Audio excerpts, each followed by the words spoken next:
বুধবার পূর্ব বর্ধমান জেলার শহর বর্ধমানে ভারতের ছাত্র ফেডারেশন পূর্ব বর্ধমান জেলা কমিটি থেকে একটি প্রতিবাদ মিছিল অনুষ্ঠিত হয়। মূলত ট্যাব দুর্নীতির বিরুদ্ধে স্কুল ও মাদ্রাসার বকেয়া কম্পোজিট গ্র্যান্ট প্রতিশোধের দাবিতে, শিক্ষক ও ছাত্র অনুপাতে শিক্ষক নিয়োগের দাবিতে, স্কুলে ইন্টারনাল কমপ্লেইন কমিটি গঠন করার দাবিতে এদিনের এই মিছিল অনুষ্ঠিত হয়। স্কুলগুলিতে শিক্ষকের অভাবে পড়াশোনা আজকে লাটে উঠেছে।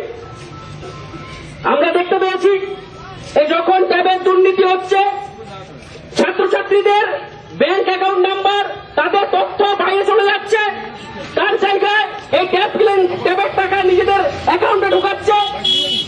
তারা শিক্ষাকর্মীদেরকে, অস্থায়ী শিক্ষাকর্মীদেরকে ব্যবহার করে তারা সেই কাজ করছে। পূর্ব বর্ধমান থেকে তন্ময় ঘোষের রিপোর্ট, আনন্দ বার্তা।